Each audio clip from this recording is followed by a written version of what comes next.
Amigos, qué gusto saludarles. Bienvenidos una vez más a este espacio de Entre Todos. Hoy estaremos hablando de un tema que seguramente les va a interesar y va a causar el que ustedes discutan con nosotros aquí Entre Todos, la crisis y los desafíos de las democracias actuales. Así que, bienvenidos, buenas noches.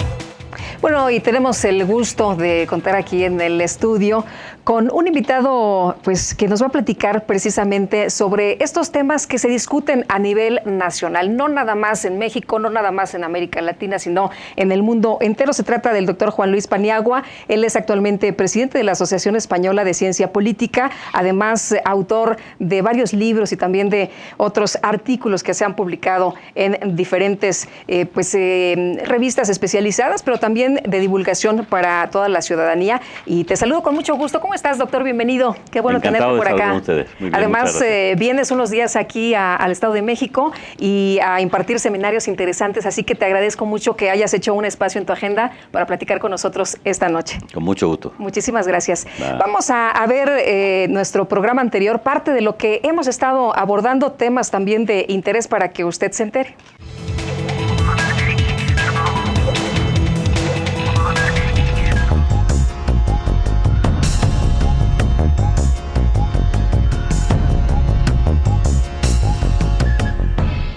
En nuestro programa anterior, el doctor Óscar Diego Bautista, investigador de la UAM, platicó con nosotros sobre los principios éticos y la democracia.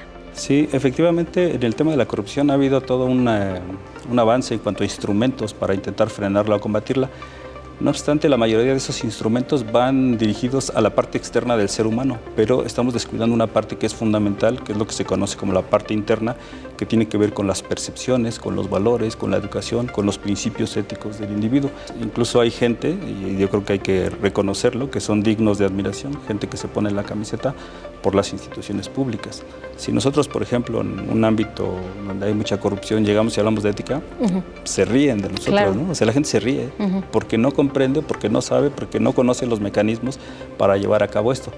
Entonces, al haber una crisis de valores, bueno, pues ahí la gente anda desubicada, confusa, y entonces de lo que se trataba era precisamente de intentar fortalecer esos valores en el individuo para que sepa precisamente cuál es su misión. En el caso de los servidores públicos, recordarles para qué están, ¿no? El consejero presidente del Instituto Electoral del Estado de México, maestro Jesús Castillo Sandoval, analizó los puntos relevantes de la propuesta para crear el Instituto Nacional de Elecciones. Para que esto se pueda llevar a la realidad, se requiere reformar algunos artículos constitucionales, por lo menos el 40, 41 y 116 de la Constitución.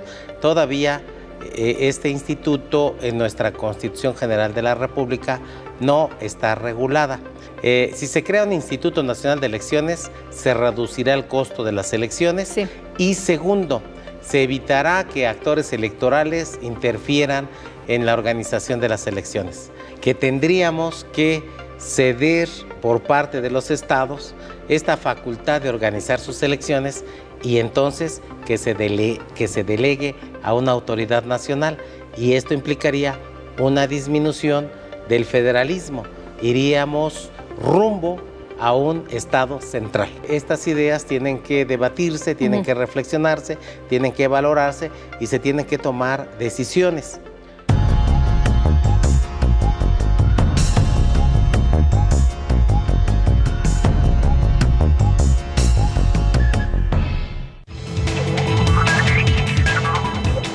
Bueno, y las actividades del Instituto Electoral del Estado de México, ¿qué se ha hecho en la última semana? Vamos a revisar, si le parece bien, lo más importante.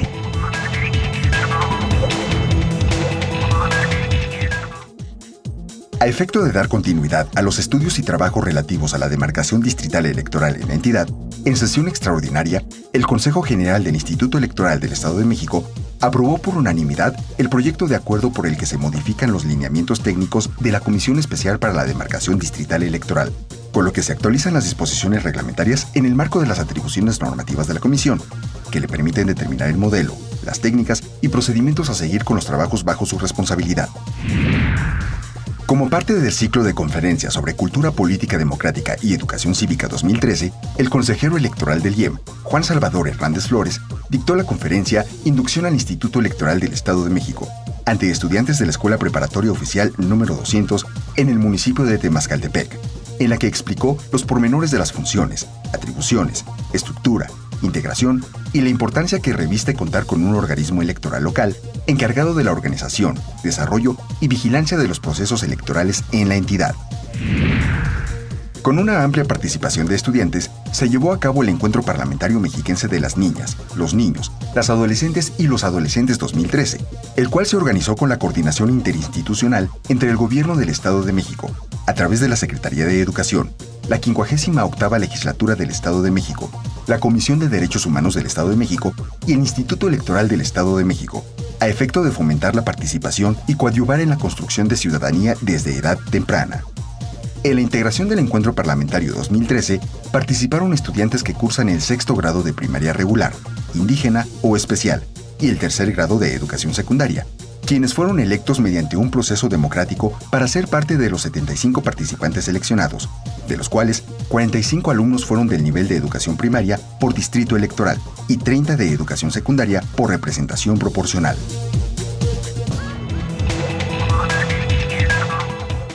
Bueno, pues vamos a hablar de la crisis y los desafíos de la democracia, y yo leía, Juan Luis, pues un artículo y hablaba de cosas muy bonitas de la democracia. Fíjate, por ejemplo, actores políticos se ponen de acuerdo para impulsar estrategias para lograr el bien público. Pues está muy bien, ¿no? Dice que es un sistema para mantener la paz interna y el orden público, garantizando la libertad de las personas y la responsabilidad de los gobernantes ante los electores. Oye, pues qué buen sistema de gobierno tenemos. ¿Dónde surge esto de que tenemos crisis en las democracias? Pues surge seguramente en que no todos los actores políticos se ponen de acuerdo para sacar adelante un programa común, ¿no? Las diferencias ideológicas, las diferencias programáticas, hace que los actores políticos a veces se polaricen, y sabiendo que tienen que trabajar todos conjuntamente por el bien común, lo cierto es que el bien común lo ve cada uno de una manera bien distinta. Por eso hay derechas y hay izquierdas, y por eso es tan difícil llegar a ese punto de acuerdos, ¿no? No obstante, yo creo que estamos en una situación tan grave en el mundo en general, en Europa muy particularmente, en mi país ni le digo. De manera que yo creo que a veces hay que dejar en la mesilla de al lado las grandes diferencias y ponerse de acuerdo al menos en un programa común que saque a la gente de la crisis, que es lo más importante. Porque el objetivo central de todos los sectores políticos debe ser el bienestar de la gente. Y ese es ese espacio público común a que hace referencia ese artículo que has leído, que efectivamente es bastante bonito, suena muy bien. Pues sí, suena muy bien, pero aparte de la crisis que hay en general, cada quien tiene su propia crisis, ¿no? Hay, por ejemplo, personas, como tú decías, en el cuestión económica, en el tema económico, pues si yo tengo crisis, para mí la democracia pues no funciona, ¿no? O si yo tengo un asunto donde no encuentro trabajo, o si hay inseguridad, pues tampoco la democracia funciona para mí.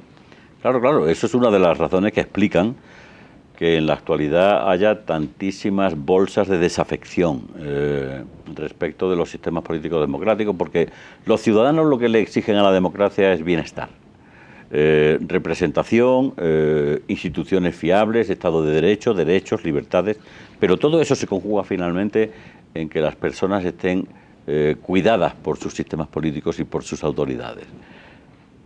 Ahora, esto no se ha logrado, la desafección, pues es esta brecha, ¿no?, entre los políticos que pensamos que son de una clase distinta a lo que somos los simples mortales. No, la desafección es la resultante de un creciente distanciamiento entre la gente y los políticos. Los políticos son gente común, o deberían serlo. Deberían ser gente como nosotros, que en un tiempo de su vida deciden dedicar una parte de sus tareas a cuidarnos a todos. El bien común es que nos cuiden a todos. Y cuando la gente, los ciudadanos ven que no nos cuidan, pues se producen esos distanciamientos, esos descreimientos de la política y del sistema democrático, que se traduce últimamente, ¿no?, en manifestaciones muy agrias de desafección de la política, que son peligrosas, porque entre la desafección y la rebelión hay un pasito muy corto, ¿no? Así es. Si te parece, regresamos con el tema, vamos a una pausa y enseguida continuamos con más aquí entre todos. Así que no se vaya, quédese con nosotros.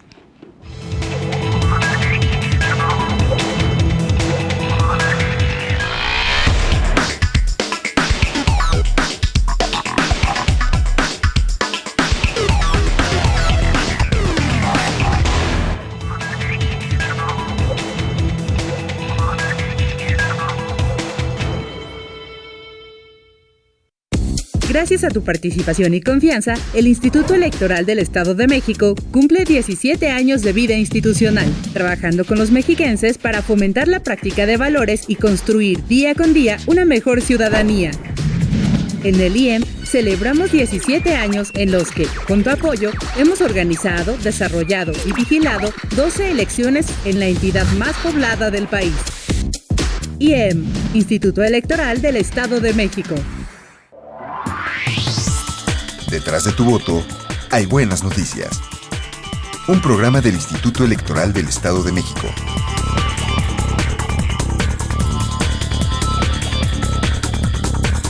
Síguenos a través de www.ieem.org.mx.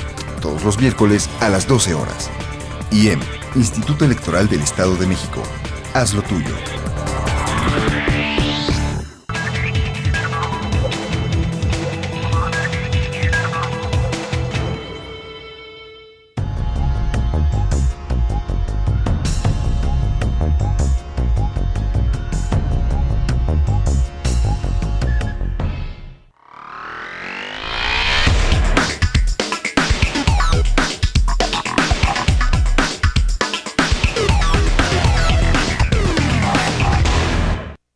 Sí, pues ahorita ya todo gobierno ya ahorita está, ahora sí, de números rojos. Sí, yo sí considero que la democracia está en crisis aquí en el país, pues porque tal vez han hecho caso omiso, o sea, inician digamos una etapa para valorar o para evaluar y como que después lo dejan y no resuelven la situación. Claro que sí, por nuestros gobernantes y por el pueblo que no sabemos elegir.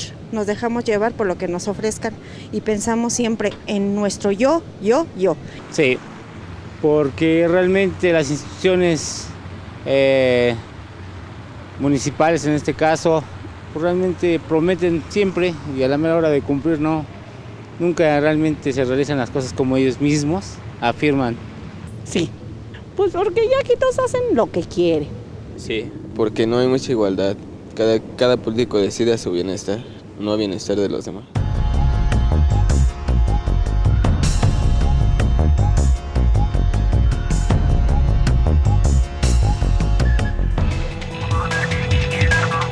Bueno, pues los políticos hacen lo que quieren, es lo que dice la gente. Los políticos buscan su beneficio personal, no el bienestar del que hablamos hace unos momentos, el bien común. Y bueno, doctor, pues, ¿qué le respondes a la gente ante esto, que es una no solo percepción, sino es una vivencia cotidiana, ¿no? Lo enfrentan todos los días.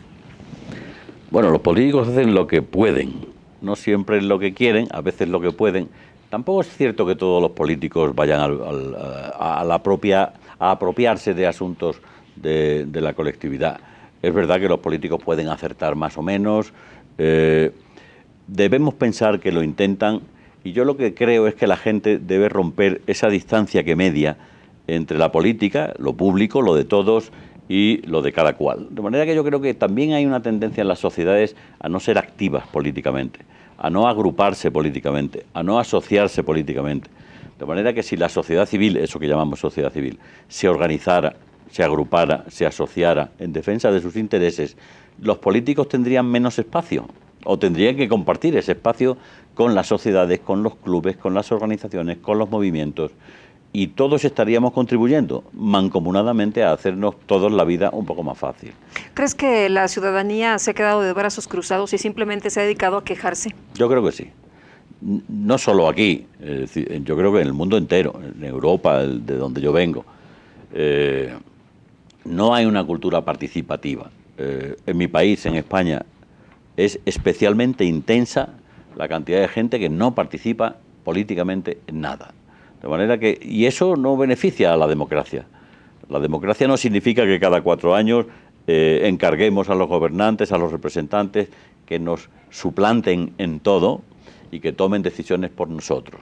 Ese encargo debe estar condicionado y esa condición debe ser que nosotros estemos cerca de ellos organizados, porque el ciudadano, si no tiene una organización, tiene pocas herramientas para intervenir. De manera que yo creo que falta movilización, falta organización, falta asociacionismo, de manera que los políticos sientan el calorcito cercano de las gentes, reivindicando sus derechos, dando sus puntos de vista, y desde esa perspectiva creo que la democracia sería mejor y que habría menos crisis en la democracia, que la hay y muy intensa, aquí y en todas las partes del mundo.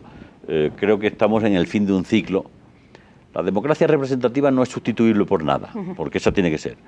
Pero la democracia debe ser complementada con mecanismos de participación, democracia participativa, con mecanismos de inclusión, con mecanismos de deliberación, de manera que los políticos decidan finalmente, porque son los que tienen que decidir, pero decidan habiendo consultado a la opinión pública, y la opinión pública aquí se materializa no en grupos de opinión, ni en articulistas, ni en editoriales. La opinión pública se materializa en sociedades de la gente. Pues sí, porque si no caemos en otra élite, ¿no? Claro, no, vivimos en oligarquías políticas que al final generan una especie de ecosistema propio en el que se autorreproducen, y finalmente lo que se produce es una desconexión notable con los intereses reales de la gente, ¿no? ¿Cómo gana la gente estos espacios? Alguien que nos está viendo ahorita que nos dice, bueno, yo sí le quiero entrar, yo sí quiero participar, pero ¿cómo le hago?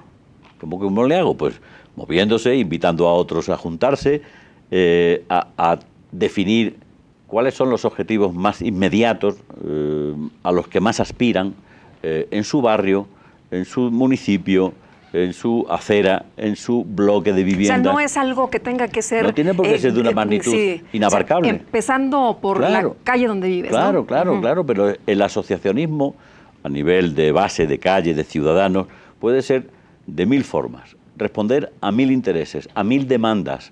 Los ciudadanos lo que debemos hacer es saber articular nuestras demandas para que les lleguen con nitidez a nuestros representantes, que son los que tienen que convertirlas en políticas públicas, en respuestas, en productos del sistema político, ¿no?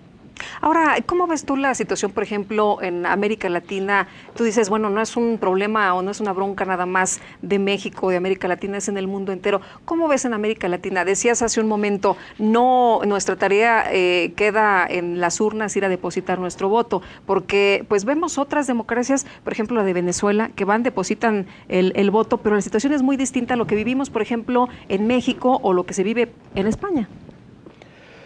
Bueno, yo creo que vivimos un momento de cierta efervescencia de la capacidad de organizarse de la gente. Es verdad que hemos vivido un ciclo en la que ciudadanía ha desistido de participar activamente en política, digamos que lo ha delegado en los políticos. Bueno, hay una tesis muy interesante de un politólogo muy conocido, democracia delegativa la llamaba. Es decir, los ciudadanos se limitan a votar y delegan todas sus facultades originarias en los representantes. Yo creo que eso es malo y por tanto hay que ir a democracias de mucha más calidad, y esa democracia de mucha más calidad tiene que ser necesariamente acompañada de una ciudadanía mucho más activa. Por tanto, y eso se ve, fíjate, en España hace poco pues ha habido un movimiento que todo el mundo ha conocido, el 15M, que es una explosión muy espontánea de bloques de gente joven que quería manifestar su hartazgo con la incapacidad del sistema político para dar respuestas adecuadas a sus aspiraciones. Yo creo que hay muchas formas de manifestar el 15M, o hay muchos 15Ms en el mundo de muy distinta naturaleza. Creo que es sano que esas manifestaciones surjan, y creo que sería bueno que, además de ser espontáneas en su formalización, finalmente se materializaran en algún tipo de organización para que perviva la demanda, claro. Porque si no, finalmente se diluye como un azucarillo y no pasa de ser un episodio, ¿no? Y la otra parte que tú decías que es peligroso, ¿no? Que tenemos nosotros en la democracia mecanismos para que se organice la ciudadanía y se exija a través de los gobernantes que esto se transforme en bienestar para todos, porque si no caemos en la rebelión. ¿Sabes qué pasa? Tenemos mecanismos. Yo creo, voy a decir algo que seguramente no va a gustar a muchos. Los políticos son reacios a que esos mecanismos se activen, porque los políticos, digamos, viven más confortablemente si tienen un escaso nivel de control por parte de la ciudadanía. Pero es responsabilidad de la ciudadanía poner en marcha esos mecanismos para mejorar las capacidades de control de nuestros representantes. Ahora decías algo también muy importante, ya que superamos este asunto, por ejemplo, aquí en México hemos hablado mucho de que antes no nos poníamos de acuerdo ni siquiera a la hora de contar los votos, no era un montón, ya sabes, de el carrusel, el ratón y no sé cuántas cosas más, votaban los muertos, en fin, esto ya quedó superado, ya las organizaciones de las elecciones ya no nos preocupan. Ahora vamos al otro paso, la democracia de calidad, esto que tú decías. Pues sí, efectivamente, yo creo que ahora mismo tenemos en toda América Latina y en Europa, en fin, en el mundo en general, tenemos la democracia en el mínimo común denominador exigible suficientemente consolidada, es decir, la democracia representativa. En nuestros países regularmente hay elecciones, son elecciones libres, son elecciones limpias, son elecciones competitivas, los órganos de fiscalización dan fe de que las elecciones no están amañadas, por tanto, la calidad de nuestros representantes se ha elevado. Ahora falta elevar la calidad de la democracia. No basta con que tengamos representantes. Es decir, el Estado de Derecho, la elección de representantes en el Parlamento, gobiernos responsables ante nuestros representantes. Esos son los elementos básicos de una democracia representativa. Pero es cierto que ahora hay una demanda cada vez más amplia por ampliar, por ensanchar los mecanismos de participación. Lo que pasa es que esta ciudadanía está desactivada, tiene que activarse. No existe participación si no existe una ciudadanía movilizada. Y esa ciudadanía movilizada significa que o por segmentos de la población, o por barrios, o por movimientos sociales de cualquier naturaleza, la gente se organice y haga llegar sus puntos de vista a los representantes para que los representantes tengan que compartir esos puntos de vista y transformarlos en decisiones políticas. No queremos sustituir a los representantes, son legítimos. Lo que queremos es acompañarles todo el rato en sus procesos de toma de decisiones.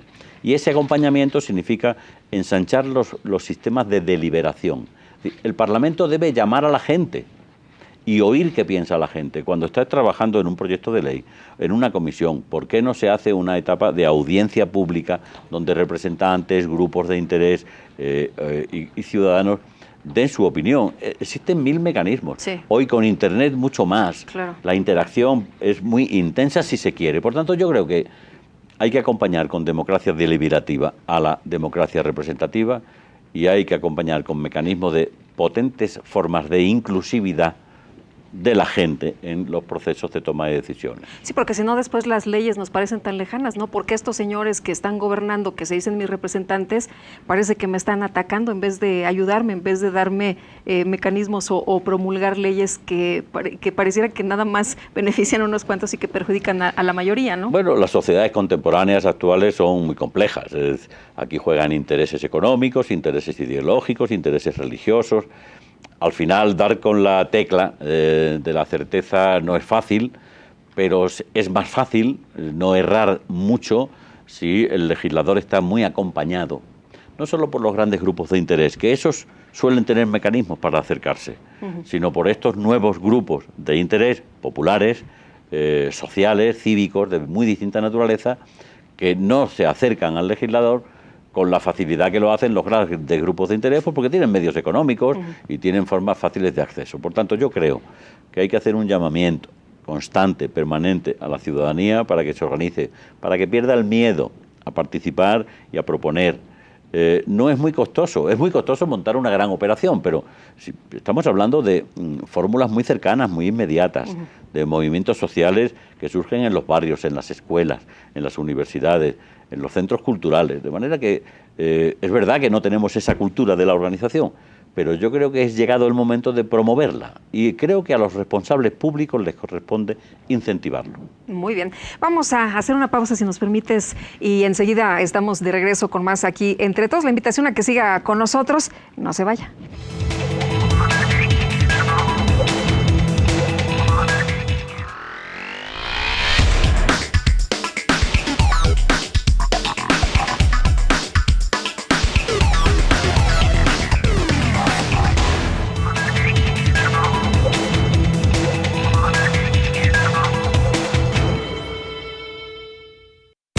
Gracias a tu participación y confianza, el Instituto Electoral del Estado de México cumple 17 años de vida institucional, trabajando con los mexiquenses para fomentar la práctica de valores y construir día con día una mejor ciudadanía.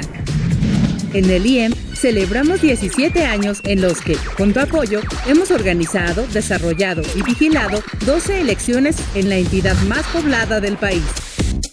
IEM, Instituto Electoral del Estado de México. Detrás de tu voto, hay buenas noticias. Un programa del Instituto Electoral del Estado de México.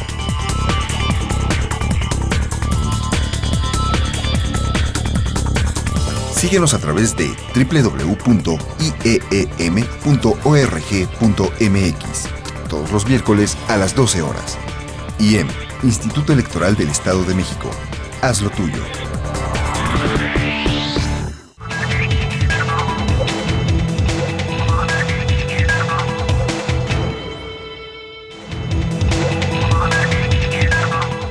Estamos de regreso, qué bueno que continúa con nosotros aquí Entre Todos. Seguimos platicando de este tema de la crisis de la democracia y algo que platicabas, doctor, hace unos momentos antes de irnos a la pausa, el tema de los partidos políticos, que no todos los políticos son malos, dices tú, no hay que aventarle todos a los políticos, todos tenemos la responsabilidad, entre todos tenemos que hacer que esto funcione, pero platícanos de la fortaleza, ¿por qué es importante que tengamos partidos políticos que estén fuertes? Mira, desde la revolución industrial para acá, es decir, desde la última parte del siglo XIX, pero sobre todo durante el siglo XX, la política ha dejado de ser una cuestión de élites, de burguesías acomodadas, es decir, y ponte en la memoria el viejo burgués con cadena, reloj, chaleco, que se pasaba unos años en el Parlamento porque tenía una, digamos, altruista vocación pública, pero toda su carrera política se la financiaba su propio patrimonio. Eso se acaba en el siglo XX, el Parlamento deja de ser un Parlamento burgués y es un Parlamento interclasista. Y cuando la clase obrera entra en el Parlamento, tiene que armarse de partidos fuertes. El partido actual, tipo, es un invento de la clase obrera en el siglo XX, partidos socialistas, partidos comunistas, partidos socialdemócratas, de manera que la característica de las democracias actuales es que todas son democracias de partidos y casi todos los partidos responden a patrones semejantes. Entonces, tienen varianzas en cada país, ¿no? Pero los partidos son instrumentos cohesionados, con direcciones, con estructuras territoriales. Son mecanismos a los que les exigimos los siguientes elementos: que coopten los nuevos líderes y reproduzcan las élites políticas, que canalicen nuestras preferencias, que las ordenen y que cuando están en el poder nos devuelvan en forma de políticas públicas como productos del sistema para satisfacer nuestras necesidades, aquellas aspiraciones que les hemos manifestado. Por tanto, toda democracia actual es una democracia de partidos. Y en ese sentido, si somos democracias de partidos, cuanto mejores sean los partidos, mejor será la democracia. Cuanto más estables sean los partidos, más estable será la democracia. Cuanto mejor regenere su capacidad de cooptación de nuevos políticos, nuevas generaciones, mejor será la democracia. Y por tanto, los partidos son pilares fundamentales. Con partidos malos, débiles, fracturados, sin programas estables ni claros, no tendremos buenas democracias. Y además, con partidos no transparentes, que no rinden cuentas, no tendremos buena democracia. Creo que hay que focalizar mucho la atención en los partidos, porque si tenemos un buen partido y un buen sistema de partidos, es muy difícil tener una mala democracia. Estaba revisando algunas informaciones y hay quien piensa o quien ha expresado que pareciera que los regímenes autoritarios son menos corruptos que los que donde hay democracia, porque la democracia se ha visto que hay corrupción por todos lados. No, la corrupción es la misma, solo que no se ve, o se tapa o se oculta. La ventaja de la democracia es que finalmente todo se acaba viendo. Es decir, somos sistemas abiertos, donde la opinión pública se expresa, donde las gentes se organizan y militan, donde hay partidos de diverso color en el espectro, en el arco parlamentario, donde los grupos de interés tienen intereses contrapuestos. Es decir, en sistemas abiertos finalmente las cosas salen. Y además suelen salir más pronto que tarde. Por tanto, La ventaja de la democracia, que tiene tanta corrupción como cualquier sistema social, es que en ella la corrupción se descubre, se persigue y se castiga. Y en las dictaduras la corrupción no se ve porque las dictaduras son notablemente más opacas que la democracia, claro. Ahora, decías más temprano que tarde sale, a veces muy tarde, ¿no? Ya cuando nos amolaron a todos los ciudadanos, ya cuando nos endeudaron, ya cuando no se puede pedir cuentas al señor que era gobernador porque resulta que ya llegó otro partido y ya se volvió a endeudar igual que el anterior. Aquí, ¿cómo se le hace? Tenemos mecanismos, tenemos ley de acceso a la información, tenemos ley de transparencia. ¿Eso es suficiente? No. Hay que sofisticar mucho más los mecanismos porque es verdad lo que dices. A veces se descubre demasiado tarde. A veces en algunos sistemas legales ha prescrito el delito. Pues mire usted, hay que reformar el sistema legal para que ese tipo de delitos no prescriba, no en 5 años, sino en 20 o en 25, o no prescriba nunca. De manera que no, se pueden afinar los mecanismos de manera que los sistemas de detección punibles sean más afinados, que no se escape nadie, diríamos en términos coloquiales, y además se pueden afinar los mecanismos de manera que la detección sea mucho más temprana. Por lo tanto, a los tribunales de cuentas, a las contralorías, a los propios legislativos, en la medida en que montemos sistemas de transparencia, de ventanas abiertas, es más difícil que ese tipo de asuntos se descubran tarde.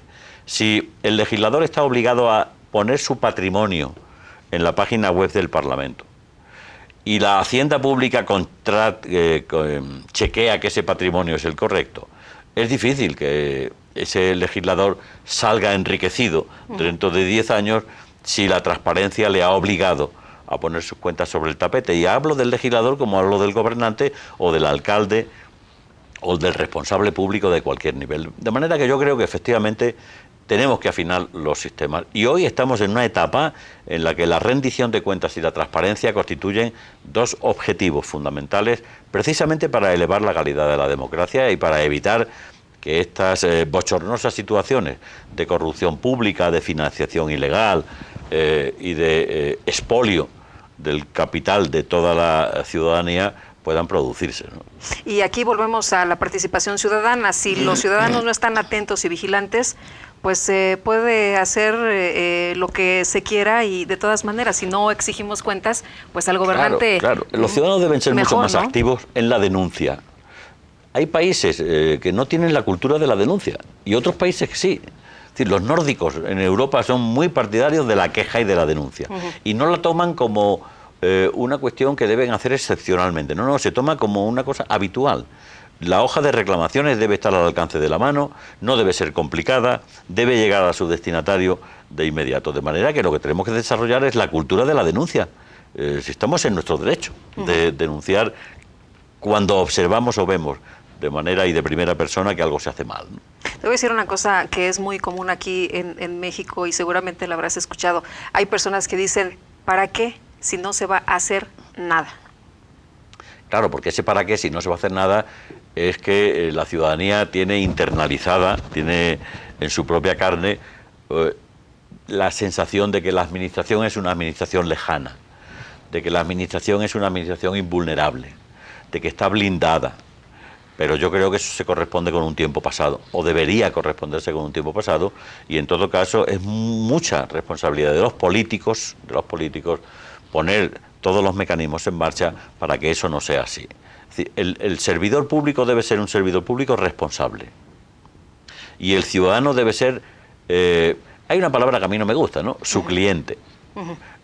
Su destinatario inmediato. Debe cuidarlo como si fuera el empresario de una empresa que vive por rendimientos y que tiene que tener finalmente una cuenta de resultados. Claro. De manera que el buen administrador debe ver al ciudadano no como un sujeto al que tiene que golpear con el Código de Derecho Administrativo, sino como un cliente al que tiene que cuidar porque de su satisfacción depende la supervivencia del establecimiento, ¿no? Y así debería funcionar, ¿no? Porque si en las instituciones privadas así funciona y hay cuentas y hay rendición y si no funcionas te vas, así debería de ser del otro lado, ¿no?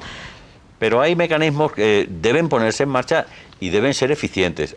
Hoy día se evalúa la función pública. De manera que al salir de una oficina de la Seguridad Social, o de una oficina de empleo, o de una oficina del Ministerio de Industria, debe haber un buzón donde un ciudadano pueda poner una queja. Sí, pero que no sea un buzón sin fondo. Oye, sí hay, pero no las leen. Donde no se sepa dónde va, ¿no? No, pues entonces el ciudadano tiene una... Ahora mismo hay instrumentos potentísimos. Si un ciudadano se queja en Internet, en abierto, de un servidor público, eso llega necesariamente a su destinatario. Bueno, pues al otro día ya está resuelto el problema, ¿no? Porque no nada más se ve en su comunidad, se ve en todo el país y se ve en el mundo entero. Se ve en el mundo entero. Yo creo que hay que hacer más uso de la protesta legítima, claro, naturalmente, ¿no? La protesta es fundada. Pero si se constata que los mecanismos que la propia Administración pone en marcha para evaluar la calidad del servicio no funciona, pues se pasa uno de la calidad del servicio puesta en marcha por la Administración y se dota uno de su propio mecanismo. Es decir, no hay nada que tema más un empresario, un comerciante, un hotelero, que el usuario de un hotel ponga en la página web del hotel o de otra página web que el servicio que ha recibido es malo. Automáticamente se produce un mecanismo corrector de esa deficiencia. Bueno, pues esto es sensibilidad de la ciudadanía y afinamiento de los sistemas por parte de los responsables públicos. Muy bien. Hacemos una pausa, si nos permites, y enseguida estamos de regreso con más. Así que la invitación para que siga con nosotros. Quédese aquí entre todos.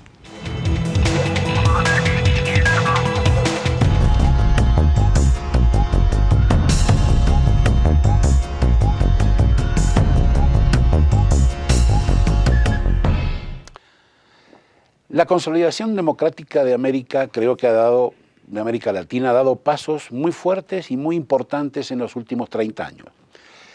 Creo que hemos aumentado nuestra calidad democrática notablemente. Por supuesto, siempre somos críticos y tenemos nuevas metas y nuevos retos.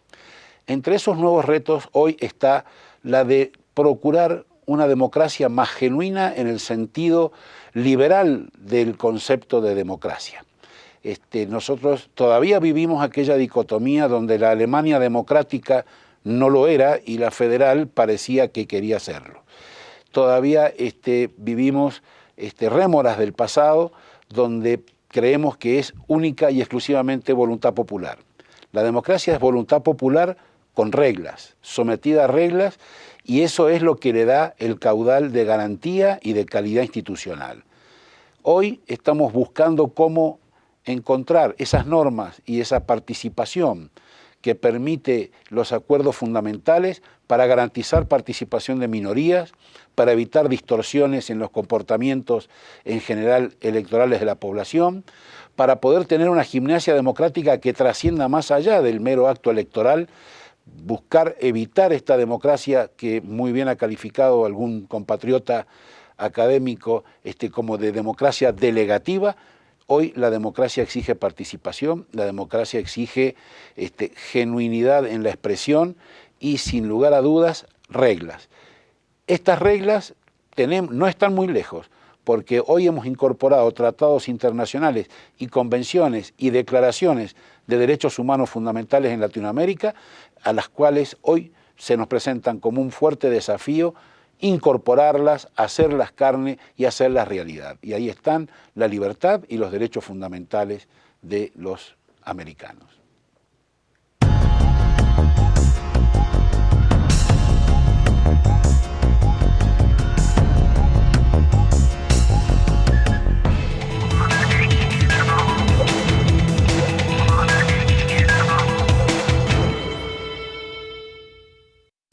Gracias a tu participación y confianza, el Instituto Electoral del Estado de México cumple 17 años de vida institucional, trabajando con los mexiquenses para fomentar la práctica de valores y construir día con día una mejor ciudadanía. En el IEM celebramos 17 años en los que, con tu apoyo, hemos organizado, desarrollado y vigilado 12 elecciones en la entidad más poblada del país. IEM, Instituto Electoral del Estado de México. Detrás de tu voto, hay buenas noticias.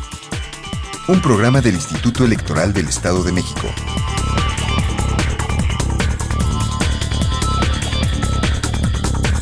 Síguenos a través de www.ieem.org.mx todos los miércoles a las 12 horas. IEM, Instituto Electoral del Estado de México. Haz lo tuyo.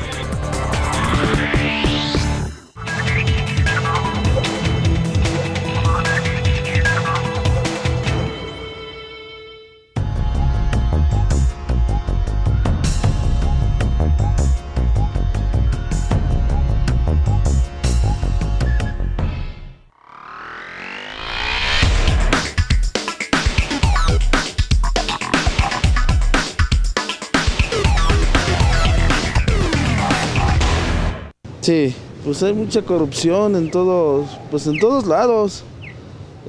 Más nada ahorita lo que ha pasado, los que estaban presos ya salieron muchos, el cambio de gobierno, no sé qué tiene que ver ahí también. Sí, porque los gobiernos siempre están manejando que gobiernan para todo y es mentira. No es cierto, en la práctica no es así. Híjole, yo creo que sí, porque todo lo ven a su conveniencia, los gobernantes hacen todo a su conveniencia, la verdad. Sí, yo creo que sí.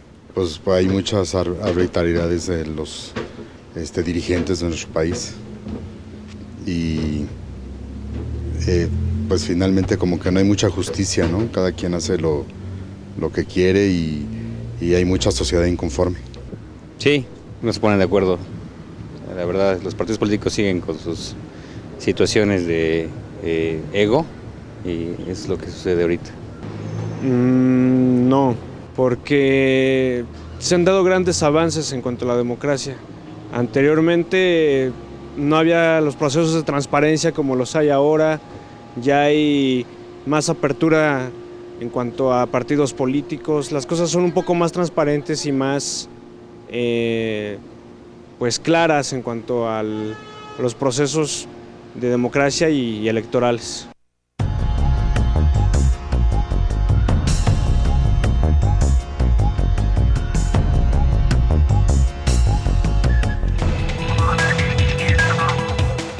Estamos de regreso y, doctor, volvemos a lo mismo. El tema es la desconfianza de los ciudadanos hacia quienes nos gobiernan. Pues sí, yo creo que los ciudadanos tienen memoria, es así de sencillo. Los ciudadanos tienen acumulación de memoria histórica y, consiguientemente, empiezan a entender que la desconfianza es el mejor mecanismo de responder a un cierto descreimiento, porque esto pueda regenerarse. Yo creo que se habla mucho de regeneración democrática, se habla mucho de regeneración en los partidos. Bueno, todo eso expresa que efectivamente hay un cierto nivel de agotamiento, que los propios actores políticos y los propios partidos están detectando. Y por eso se están ensayando fórmulas de regeneración política y democrática que se asientan en estos conceptos que hemos ido manejando en esta conversación, ¿no? Más rendición de cuentas, más transparencia, listas abiertas, elecciones primarias, es decir, en realidad son todos mecanismos caudales por los que dar entrada a la ciudadanía, al menos en la selección de los líderes. Y yo creo que efectivamente eso es respuesta a la percepción que tienen los actores políticos de que la gente está harta, manifiesta desconfianza, está lejos, son descreídos.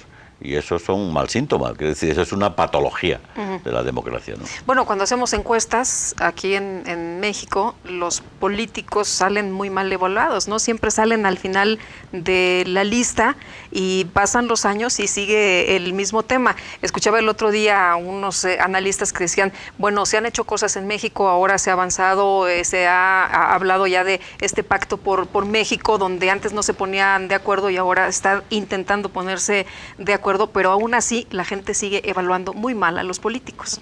Fíjese que es una paradoja, lo he comentado en el seminario que he tenido aquí en la universidad. Por ejemplo, en España los ciudadanos tienen una alta valoración de la democracia. Los ciudadanos expresan un alto apoyo difuso a la democracia como concepto, como idea, y sin embargo valoran muy mal a los responsables políticos que tienen que poner en marcha, ejecutar, gestionar esa democracia. Esto es lo singular, ¿no? Pero los ciudadanos saben discriminar. Es decir, la democracia es el mejor sistema, o el menos malo de los posibles. Y sin embargo, lo que critican es que es escasamente eficiente, que tiene problemas de organización, que es lenta la justicia, que es cara la educación y que los políticos no responden adecuadamente a esos temas, ¿no? Por tanto, pero estas paradojas que nos indican que estamos en un punto de inflexión, nos indican que estamos acabando un tiempo seguramente y nos indican que estamos empezando otro. Lo que hace falta es acertar con este otro que viene, pero sobre todo de cara a esta democracia participativa de la que estamos hablando, lo conveniente sería que los ciudadanos no la dejen, ese nuevo tiempo que estamos construyendo, que queremos construir, no lo dejen hacer todo a los políticos. Participen activamente. Claro. Que se metan en política, aunque sea a su manera, en organizaciones de barrio, en clubes, en asociaciones, en movimientos y en partidos, ¿por qué no? En partidos, en los que están o inventándose otros nuevos, ¿no?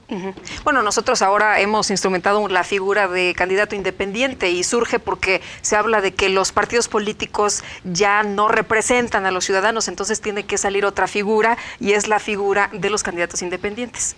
Sí, no, sí, de todo hay en botica, ¿no? Como decimos en mi tierra. Pero a mí no me gusta mucho la idea.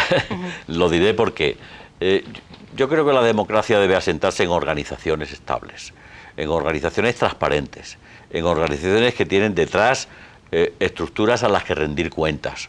Por ejemplo, un partido tiene su congreso anual o bienal con 400, 800 personas, delegados que son elegidos en los distintos territorios. Es decir, hay un mecanismo que debemos perfeccionar, pero no sustituir.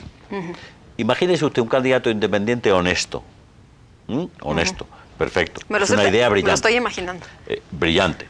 Ahora, imagínese usted un candidato independiente con un alto, digamos, respaldo económico, espontáneo, que viene a promover intereses poco explicables. Pues el candidato independiente depende. En los partidos es más difícil que estos tipos de asuntos surjan. Y fuera de los partidos es más fácil que algunos espontáneos, no voy a dar ningún nombre, pero hay caudillos que surgen de la nada, pero muy bien respaldados, y yo soy más partidario de organizaciones bien dirigidas, bien organizadas, que de este sólidas tipo de organizaciones. Me generan cierto recelo. Ahora, doctor, en el caso de los liderazgos, pocas veces se habla de este tema, pero ¿qué tan importante es esto? ¿La gente cree precisamente en los liderazgos? ¿A dónde nos pueden llevar? ¿Puede ser algo bueno, positivo? Pues un liderazgo bien articulado, un liderazgo bien asentado en una organización, un liderazgo que responda a valores respetables, a valores defendibles públicamente, pues eso es un liderazgo sano. Un liderazgo que debajo no tiene ninguna organización, bueno, se me antoja más peligroso. A mí los caudillismos y este tipo de asuntos me genera, ya digo, cierto reparo o cierto recelo. Yo entiendo que haya un buen líder a la cabeza de una buena organización. Y esa buena organización, con un buen funcionamiento, dirigida por un buen líder y asentado en una buena estructura, seguramente da buenos resultados. Ahora, un buen líder que debajo no tiene nada, pues me resulta más incomprensible. Claro. En el caso del federalismo, ¿cómo funciona? ¿Funciona mejor o hay que concentrar el poder? ¿O cómo debe ser de aquí en adelante? Bueno, esto es un debate que no tiene fondo. Vivimos una época en que, digamos, la descentralización es considerada una buena forma de acercar la administración al administrado. El federalismo, por tanto, es una buena forma de acercar la administración y la política a los ciudadanos, por contraposición a un poder concentrado, un poder lejano, etcétera, ¿no? Por tanto, yo creo que en principio el federalismo es un buen invento. Lo que hay que hacerlo es bien, como es natural. Hay que tener una buena distribución de funciones y de competencias entre los poderes de la Federación y los poderes de los Estados miembros, teniendo en cuenta unos y otros que el destinatario final es el ciudadano. De manera que la política pública llegue bien, llegue rápido, no sea cara, sea eficiente y por tanto no es muy relevante. Hay países que funcionan, países centralizados que funcionan perfectamente bien y países federales que funcionan perfectamente bien y el caso contrario. No porque funcione mal un sistema centralista hay que decir que su federalización sería buena automáticamente.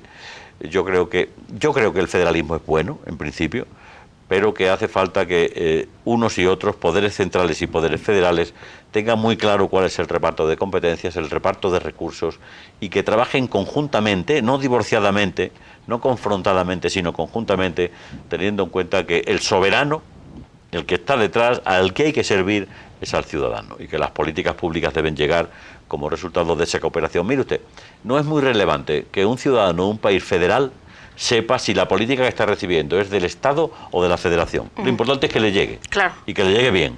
Pues sí. No se pone uno a investigar, ¿no? Cuando las cosas están bien. Que le llegue, que le llegue no bien. importa si está centralizado o no. Ya se encargará el Poder Federal de decir que es de él, o el Poder del Estado miembro de decir que es de él. Pero entre unos y otros, ambos deben coadyuvar a que llegue a su destino, ¿no? Usted, que ha sido un estudioso de la política durante mucho tiempo, que ha revisado lo que pasa en Europa, lo que pasa en América Latina, ¿cómo vamos en México? ¿Vamos bien? ¿Cómo se ve México en estos momentos? Pues hombre, yo tengo, primero, yo no soy un especialista en América Latina. A México le quiero mucho, le sigo mucho. No todo lo que leo y oigo de México es bueno, la verdad. También es verdad que las noticias que aparecen con más espacio en los medios pues son los casos de narcotráfico, las confrontaciones entre bandas, los asesinatos masivos, los encuentros de cadáveres. Esto es llamativo en términos de comunicación, como usted sabe perfectamente, y eso suplanta al buen hacer de otras partes de la política mexicana. De manera que es lamentable que las malas noticias siempre encuentran un lugar prevalente en los medios de comunicación respecto de las buenas. Claro. Pero creo que mi sensación, ¿no?, por lo que conozco, es que México está haciendo un buen camino, está entre las economías emergentes, tiene la democracia consolidada, ha hecho una transición que tuvo algunos episodios en el primer momento, pero ha hecho una transición democrática muy saneada. Tengo una magnífica opinión de este país y además está sesgada porque es un país al que quiero mucho, ¿no? Doctor, ¿cuáles dirías que son los desafíos que tenemos enfrente en esta materia precisamente de democracia, no nada más en México, en todo el mundo? No, en todo el mundo. Esto no va por barrios, esto es universal. Es decir, en España tenemos una democracia representativa consolidada, que está haciendo crisis precisamente como consecuencia del impacto que sobre una crisis institucional ha venido a superponerse una crisis económica. De manera que tenemos que mejorar nuestras democracias. Y creo que las democracias deben ser cada vez más inclusivas, deben procurar que no haya bolsas de marginación y consiguientemente y más distributivas económicamente hablando. De manera que, claro, yo tengo una orientación socialdemócrata de las cosas y eso sesga un poco mi visión de los temas, pero creo que es misión de la democracia que el demos, el pueblo, sea el realmente destinatario de todos los esfuerzos que asumen los gobernantes, y la perfección de la democracia en todas sus dimensiones pues hará que seamos ciudadanos más satisfechos y, por tanto, que al estar más satisfechos retroalimentemos con más legitimidad la calidad que reconocemos en nuestros representantes, ¿no? Pues te aprecio mucho que hayas platicado con nosotros esta noche. Pues muchas gracias, ha sido un placer. Si me invitas otra vez, vengo, a pesar de que estoy un poco lejos. Pues por acá te espero, cuando quieras por acá. Cruzamos el charco, ya sea yo voy para allá o tú vienes para acá. Muy bien, cualquiera perfecto. de los dos. Muchas gracias, qué gusto conocerte. Buenas noches. Y muchas gracias también a usted que ha estado con nosotros en esta hora acompañándonos aquí para platicar, porque el debate, como ya lo dijo el doctor, es entre todos.